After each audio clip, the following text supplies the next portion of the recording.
Today's number, 33. That's how many Silicon Valley leaders attended President Trump's tech dinner last week. The other number we could have gone with is 66. That's how many knee pads were given out before the meal.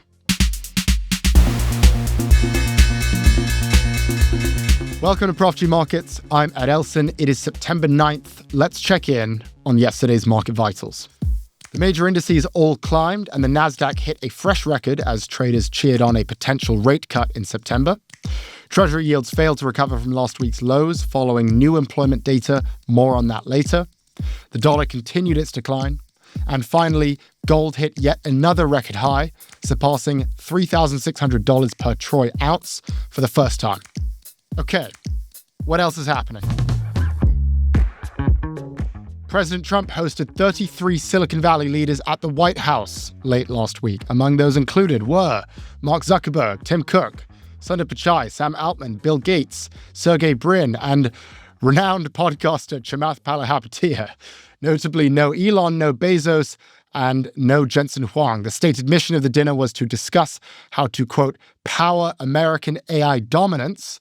But the real mission appeared to be something else. It appeared to be praise the president. Tim Cook effusively thanked Trump for, quote, setting the tone. Sam Altman thanked him for being such a pro-innovation president. Safra Catz, the CEO of Oracle, she thanked him for unleashing American innovation. Ultimately, Trump returned the favor. He said, quote, this is definitely a high IQ group, and I'm very proud of them. So much to unpack here. Let's bring in Scott and see what he thinks. Hello, Ed. You are overpaid. You are totally overpaid. What do I do with all my money? I spend it on beer and pussy, and I squander the rest. Hey, Ed. Where did you get that? This was a birthday present from a friend of mine. For those who are just tuning in on audio, we've got a cuddly toy version of Scott Galloway talking to me about beer and pussy. There you go. There you go. I'm allowed, dude. I'm already financially secure. I can be canceled. You can't use those terms. You can still be canceled.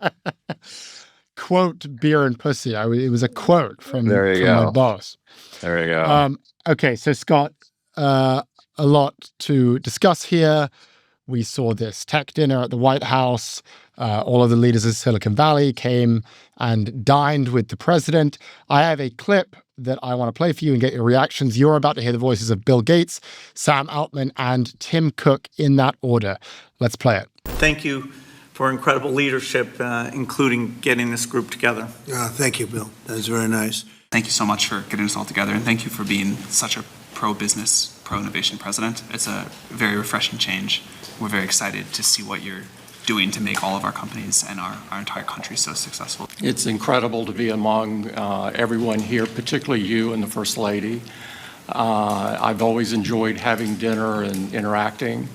I want to thank you for setting the tone such that we could make a major investment in the United States and have some key manufacturing, advanced manufacturing here. I think that says a lot about your focus and your leadership and your focus on innovation. Scott. Oh God, Ed. I mean, look, all right. So the argument is these guys are charged with being fiduciaries for shareholders, and nothing has the ROI of regulatory capture and or getting on the right side of an autocrat. And they're doing what they're supposed to be doing in terms of shareholder value. They should never use the term stakeholder value again because they've decided that democracy, the well-being of the other 490 S&P companies, rule of law, the notion that we don't play favorites, that we pass laws systemically such that it's not socialist and you don't pick winners and losers. I mean, all of this has just gone out the window. This is about nothing but shareholder value. And from Altman or Cook's standpoint, or any of those folks, the only person there that I think is actually, I give a bit of a hall pass to, is I do think Bill Gates is trying to figure out a way to get USAID or certain components of it restored for the right reasons. I think he is focused on the health and well-being of the world and has recognized that Trump is coin operated, except he's more ego coin operated. Tell him he's handsome, give him an award, thank him for his leadership, and he rewards huge benefit to those companies at the expense of the rest of the S&P 490. Because if you look at these tariffs, they're purposely designed such they don't impact any of these companies. NVIDIA, he's getting a VIG on, which is pure socialism. But Meta and Alphabet, really, the tariffs don't slow them down. They slow down everybody else. And then the kind of the dark cloud here is that this is very reminiscent of 30s Germany, where a lot of industry got in bed with Hitler, and as a result, used him as a political pawn to destroy the labor unions. And those companies that supported Hitler vocally outperformed the ones that didn't. And slowly but surely, industry got weaponized, and pretty soon there was no one to speak out. This is a dangerous precedent. I find all of this very disturbing, and on a lighter note, just almost sort of comical, because I think these guys are literally like throwing up in their mouth when they're there being put on display. Your thoughts, Ed? Well, I agree with all of that. I'd love to hear more about what you think happened before that dinner, because all that I could think about when I was watching that is just the total loss of dignity among all of those men, very powerful individuals. I said this on social media, but my view is the line between that dinner and sex work is extremely slim. And all of those guys did that on camera. And, Tim Cook going on there and saying how much he enjoys interacting and having dinner and thanking him profusely for the opportunity to dine with him. Sam Altman doing the same thing. I can't understand how they were able to bring themselves to do that. I mean, did someone take them aside before the dinner and say, hey, here's what you got to do, and then we're going to give you a contract, but what you got to do is you got to get out there, and we're going to put it on camera, and you're going to say, thank you, Mr. President, for everything you've done for us. Is that what happened? Because if I'm them, I'm mortified at this.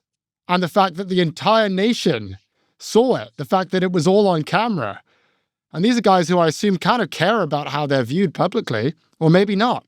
I mean, how do we justify the loss of dignity in this situation? Well, I don't know. Think about the things you and Claire do for me. But here's I was the going to say, thing. Tim Cook sounded like me in my end of year review. Yeah, okay, but here's the difference. You're not already billionaires. Like I understand this behavior from people trying to develop economic security for them and their families. I get it. If you have a total ego-driven boss and you figured out all you need to do is compliment him and you'll get a promotion and you'll make more money, I get it. But what I don't understand about these people is Sam Harris, one of my role models, said something that kind of changed my view on this stuff. And he said, if you have economic security and you have people who love you unconditionally, you have an obligation to speak your mind. And if the least vulnerable among us don't speak out against an insurrection, don't speak out against deploying National Guard to the streets, don't speak out against a tariff policy that is going to destroy jobs and raise prices, who don't speak out against, demonization of the transgender and gay community, of which make up a valuable part of the workforce, then who the fuck can? I mean, Tim Cook and Bill Gates and, Sam Altman, they're sort of bulletproof. No matter what happens to them, if shit gets real for them, they can get in their go bag and go live in New Zealand and shove $10 billion worth of Bitcoin up their ass. They're fine. They're bulletproof. I know I sound like I'm tremendous virtue signaling and righteousness here, but what is the fucking point of being this brilliant, aggregating this much wealth, this much power, if you're just gonna prostrate yourself like this? And these guys know what they are saying, and his policies, they know it is wrong. They know it. They're smart guys. Many of them are from special interest groups themselves. So I'm totally flummoxed that these individuals have decided, I'm not worth enough money all that is needed for, evil to triumph is for good men to do nothing. And in this case, all that is needed for evil to triumph is for billionaires who have a lot of power to do not only nothing, but to validate this weird mix of socialism and fascism that is taking place in the White House. And that's my TED Talk, Ed. To that point, the combined net worth of the individuals in that room was $600 billion. But it's not enough. Got to be higher. It's not enough. All right. We appreciate your time, Scott. Enjoy your night. All right, signing off. Oh, I forgot the headphones. Hold on. Get back to work, Ed. Get back to work. What? You don't realize how lucky you are. I want one of those. Yeah. All right. Thanks, everybody. We'll be right back. And if you're enjoying the show so far, be sure to like and subscribe to the Prof G Pod YouTube channel at the link below. Support for the show comes from SoFi Small Business Lending. If you run a small business, you're probably dealing with cash flow, trying to find capital for new opportunities, or thinking about other ways to expand. SoFi's Small Business Lending Marketplace is your new best friend. No more chasing bankers or wasting time at a branch. SoFi's Marketplace offers a fast digital solution. In one single simple search, SoFi matches you with vetted providers for your business in just minutes. Search for quotes that meet your specific needs, and you can find an option that works for you. You may receive funds as soon as the same day you're approved. Say it's working capital you need, or a line of credit, or an SBA loan, or equipment financing. SoFi's Marketplace can help you find all of the above. It's already helped thousands of small businesses find the funding they need. SoFi also offers business owners curated tools, vetted business bank accounts, business credit card recommendations, and a ton of resources to help you scale your business like a boss. SoFi, now helping you get your business right. Visit SoFi.com/ProfGPod and see your options in minutes. We're back with Prof G Markets. The August jobs report is in, and the data paints a concerning picture of our economy. Just 22,000 jobs were added in August. That was well below the 80,000 that economists had expected. Industries across the board were hit. Factories shed 12,000 jobs in August. Construction lost 7,000, and the federal government cut 15,000. Meanwhile, the June jobs number was revised down to a loss of 13,000 jobs. That was the first decline we've seen since 2020. Following the release, the major indices declined, bond yields dropped sharply, and the chance of a rate cut in September rose to 100%. Okay, here to unpack the numbers from the jobs market, we have friend of the podcast, our favorite labor economist, Kathryn Anne Edwards. Kathryn, thank you very much for joining me on the show. Thank you for having me. So, not a good report for August. 22,000 jobs added. Economists expect 80,000. Let's just get your initial reactions to what we saw in this jobs report. If I'm being honest and sassy, my first thought was somebody's getting fired today. My second thought was, this is weak. This is another weak jobs report. And if you take into account the revisions that we've seen and the deteriorating kind of unemployment rates, this is really our fourth or fifth month of solidly weak jobs reports. Yeah, weakness almost everywhere. I think one thing that stood out to me was the unemployment among young people. Unemployment overall is at 4.3%, but for 16 to 24-year-olds, it's 10.5%. Any reactions to why that is happening? Is that AI? Why are young people not finding jobs? You know, as heartless as this going to make me sound, unfortunately, young workers are themselves a labor market indicator. With the least amount of experience, they tend to be the, kind of first fired, last hired when it comes to strength of labor market or strength of the overall labor market. So if they see high rates, it either means that we are heading into weakness or coming out of it, which is why their rates are so high right now. I think the AI story is really just unproven, and it wouldn't account for 10% or 10.5%. I mean, it's tempting to find a fall guy, but truly what is hurting young people right now is a weak economy. And that would explain, I would assume, at least 90% of it. So presumably this isn't the end of this. We're going into an increasingly weak economy. I assume that is what you're suggesting. I mean, it all depends on what happens next. At this point in time, the source of weakness is domestic economic policy coming from the administration, none of which is fixed, all of which is reversible. Manufacturing, construction jobs, that was another sector that fell dramatically.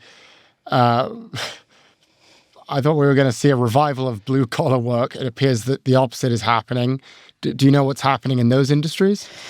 Well, over the past year, we have lost roughly 80,000 manufacturing jobs from August of last year. So whatever the intended effects of tariffs, it's not helping manufacturing. And if you look at surveys of manufacturing employers, which is considered, really vital to our understanding of economic strength. And so not only do we survey these employers separately, but we also ask them for their opinion.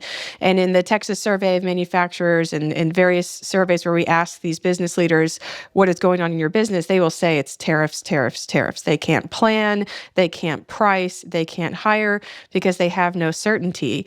The notion that tariffs up equals more manufacturing here is a very overly simplistic to the point of purposefully naive way to describe how manufacturing is generated in the United States. Not to mention that manufacturing employment in the U.S. will reflect automation in addition to actual production. So even if production is moved back here, it's not necessarily going to come with a job. Yeah. The one sector where we saw some growth was healthcare, 31,000 jobs last month, more than every other sector put together. And that's kind of been the story of the year. Healthcare has been responsible for a third of all employment growth over the past year. And this is something that you pointed out when we had you on the podcast. Basically, the job market is being buoyed, held together. It's all propped up on healthcare. Why is that happening? Well, it's healthcare and education services is about as large as healthcare. So together they account for around 60% of job growth over the past year. And then government, including state, local, and federal, accounts for about another 9%. So you're getting about 70% of net job growth coming from sectors that do not necessarily reflect economic activity because their demand is not based necessarily on people's pocketbooks. Well, this is incredibly troubling.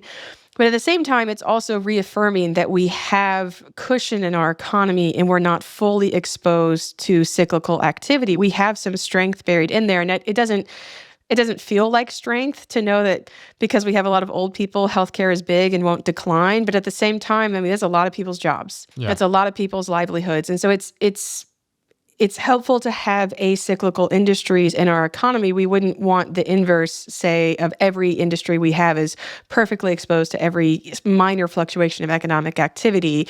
In some ways, this is good that we're seeing this stabilization, but it itself is an indicator that something needs to be stabilized, in this case, the rest of the job market, which is looking weaker. Fed rate cut.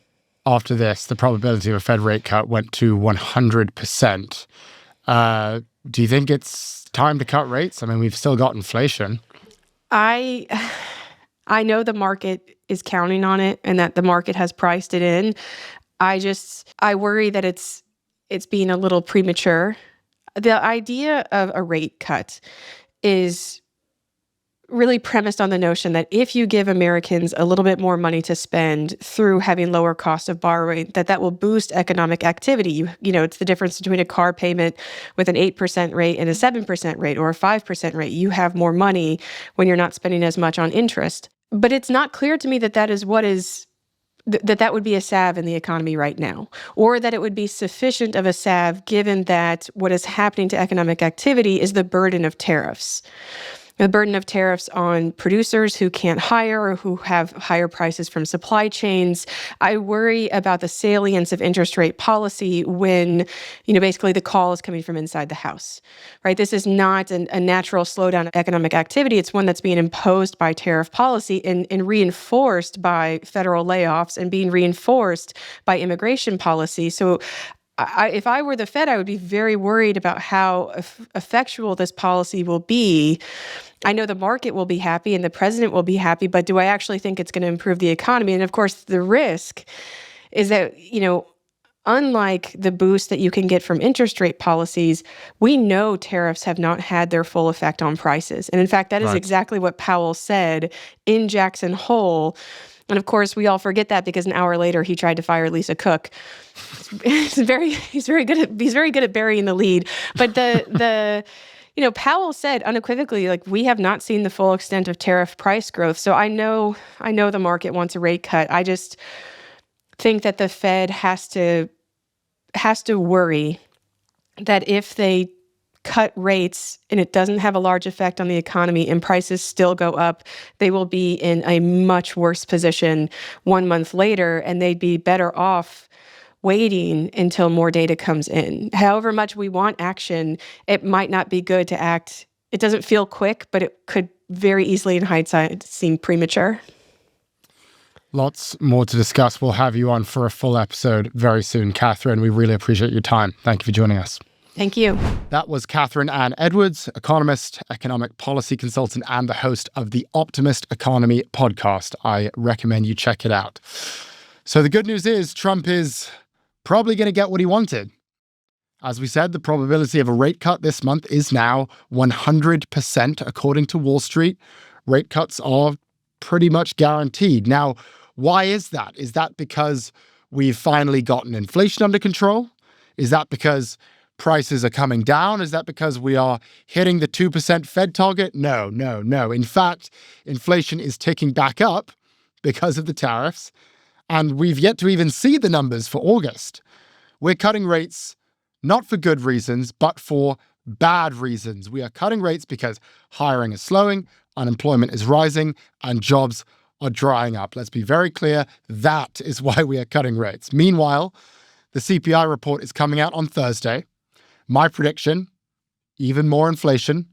As Kathryn said, the tariff impact is not fully come through yet. And the CPI report after that, my prediction, more inflation again. And after that, more inflation again. The tariffs are coming due, and yet at the same time, the Fed is loosening because of what we're seeing in the job market.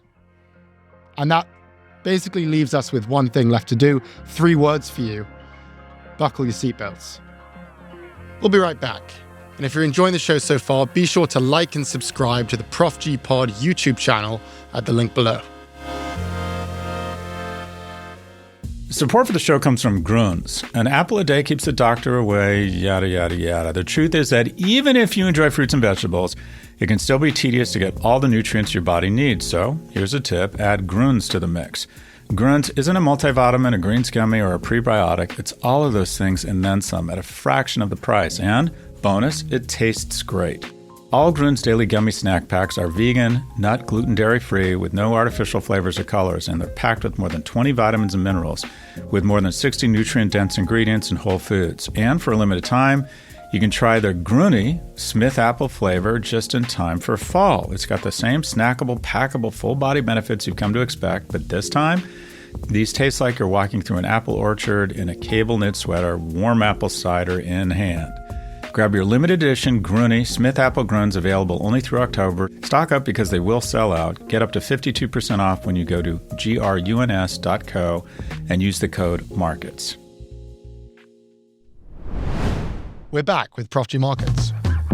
Tesla has unveiled a new pay package for Elon Musk worth a potential $1 trillion. The plan ties his compensation to performance targets over the next decade, including an 8-fold increase in Tesla's market value and also the deployment of 1 million bots. The payout will be entirely in Tesla stock, which vests only if he stays for at least 7.5 years. The shareholder vote on this package is scheduled for November 6th, so there is a chance that it'll get shut down by investors. However, probably a small chance. Shareholders overwhelmingly approved Elon's previous pay packages last year. 72% of voting shares supported the $46 billion package. This plan could also get struck down by the courts, which is exactly what happened to his 2018 pay package. We've discussed that at length. So in sum, the path to becoming a trillionaire it won't be without its challenges. One of those challenges may be achieving the milestones that were laid out in the Tesla filing that proposed the package.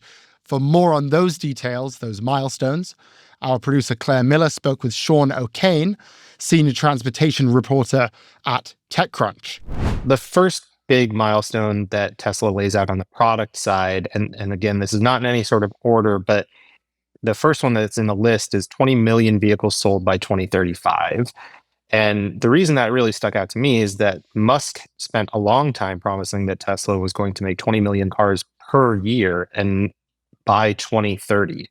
So Tesla had a far greater ambition just a few years ago. The idea that Musk had bandied around was that they were going to build gigafactories on essentially every continent, localize the production to every market that they wound up in, and that they would be able to make and sell 20 million cars per year. And that really started to fall apart when the company walked away from the factory that it had started building in Mexico.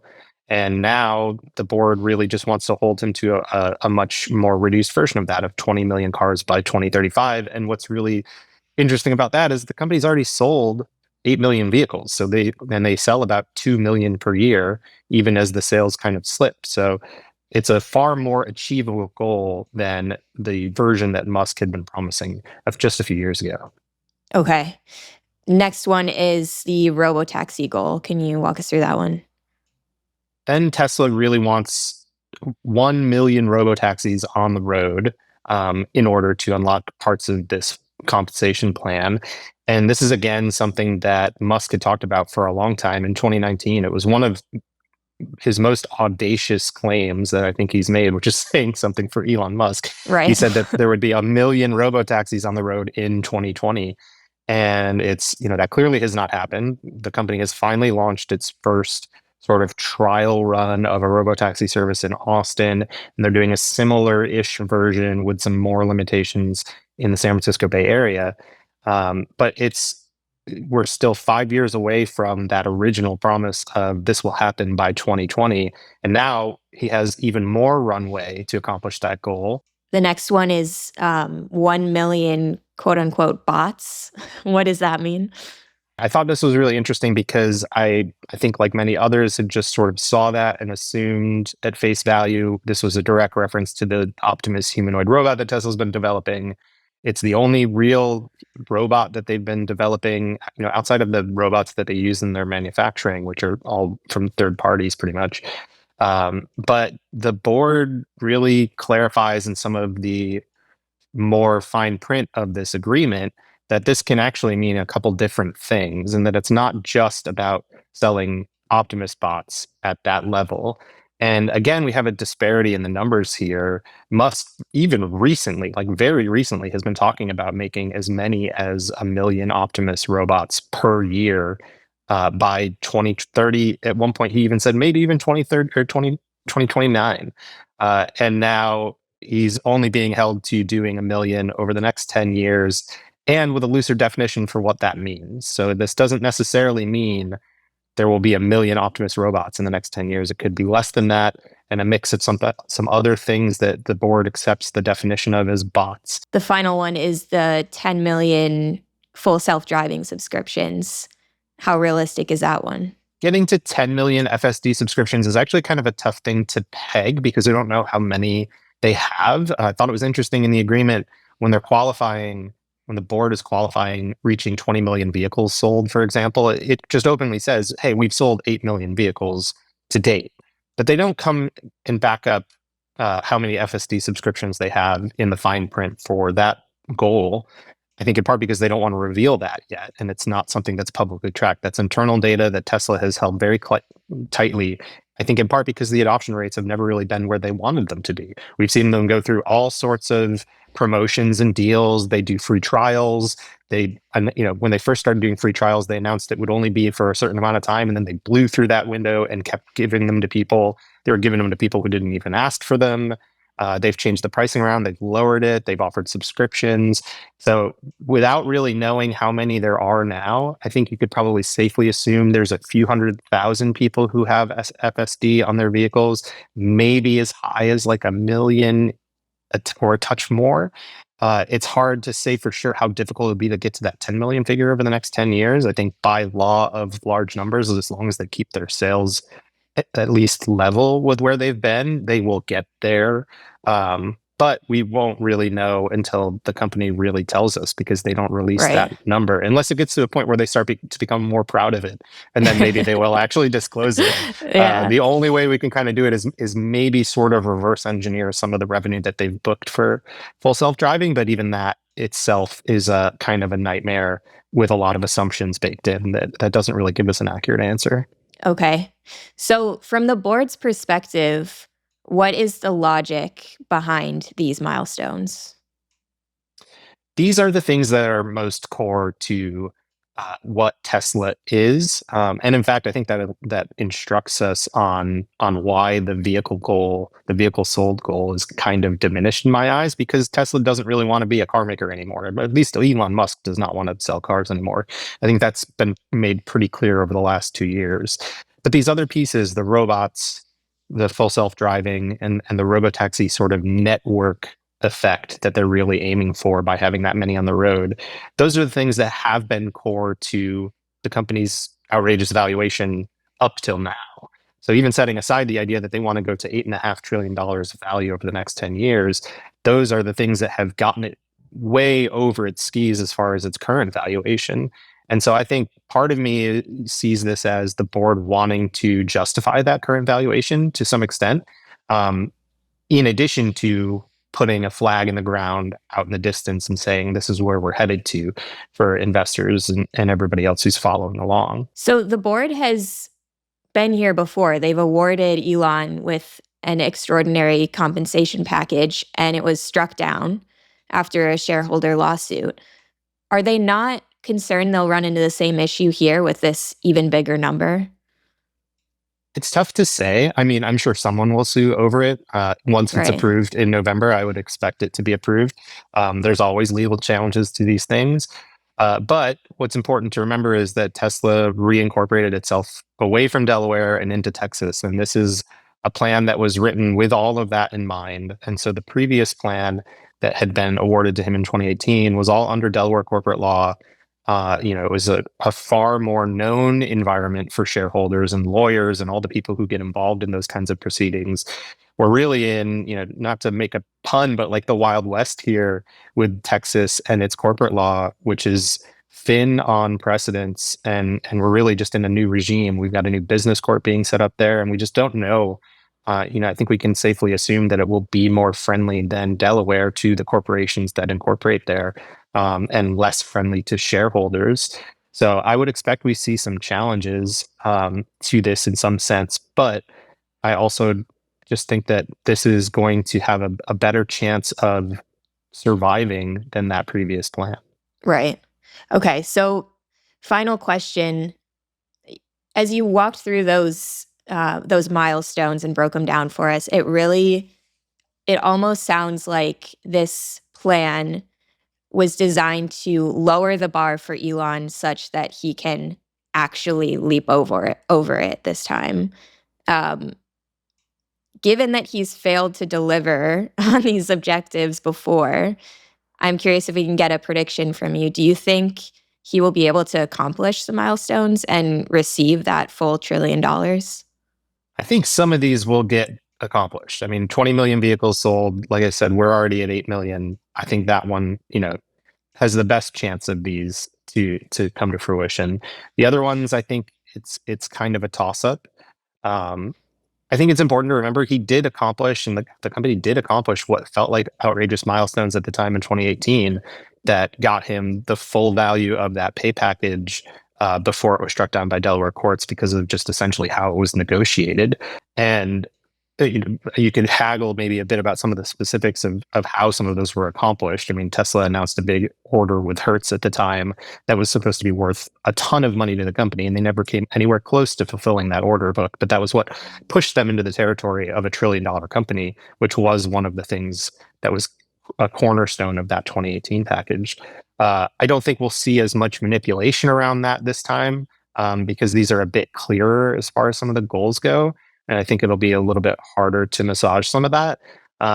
but I think it'll be a difficult thing for it to be fulfilled completely, even up to the idea that the last piece of the puzzle on this particular pay package is the idea that Musk needs to help the company form a sort of concrete succession plan. And without that, there's a portion of the shares that won't come to him in the end if that doesn't happen. So, 10 years is a long time, but there are some little things like that along the way that I think could prove almost even more challenging to unlocking this full $1 trillion than even some of the just more straightforward operational milestones. All right. Well, thank you, Sean. We really appreciate your insight on this. Yeah, anytime. That was Sean O'Kane, senior transportation reporter at TechCrunch. Before we end here, I think a lot of people would probably ask themselves, why would Tesla pay Elon Musk $1 trillion? Why that number? I'll just point you to the company's proxy statement, which actually tells us exactly why they're paying him. Quote, "The special committee determines that the interim award is needed to retain Mr. Musk." The statement continues, "The special committee believes Mr. Musk's ability to recruit and retain talent is a significant advantage for Tesla. Failing to retain him would not only mean the loss of his talents, but could also lead to an exodus of the talent he has enabled Tesla to attract." Okay, makes sense. The statement reiterates, "The stock award is, quote, critical for retaining Mr. Musk. Mr. Musk, quote, must be retained. It is also, quote, important to shareholders that we find a way to, again, retain Mr. Musk. Quote, retaining Mr. Musk is in the best interests of Tesla, and this package is, quote, designed to retain him. Retain, retain, retain." Put another way, we are now at the stage of capitalism where the amount of money required to retain your CEO, to just keep him around, keep him interested, to get him into the office, the number is $1 trillion. Let me put that into perspective for you for a moment. What could you do with $1 trillion? Here are some things you could do. You could fund universal childcare in the US for a decade. You could pay for the education of every child in America for more than a year. You could pay the entire annual interest on the US national debt. You could also end world hunger 3 times over. Or you could incentivize your CEO to stick around and get in the office. That is where we're at in America. That is how insane this inequality thing has gotten. The fact that 11% of the nation is currently living below the federal poverty line, and at the same time, the only way to pique the interest of a car company CEO, the only way to get him to not be distracted, the only way to retain him is to pay him $1 trillion. Now, people will say, Elon's different. He's special. This is an exception. Well, I'll just tell you, it's actually not just Elon. It's actually CEOs all across the nation. This is a trend. 60 years ago, the average American CEO made 20 times what their employees make. The number today is 285 times. Put another way, if the average employee wanted to make as much as their boss makes in 1 year, they would have to work for 285 years.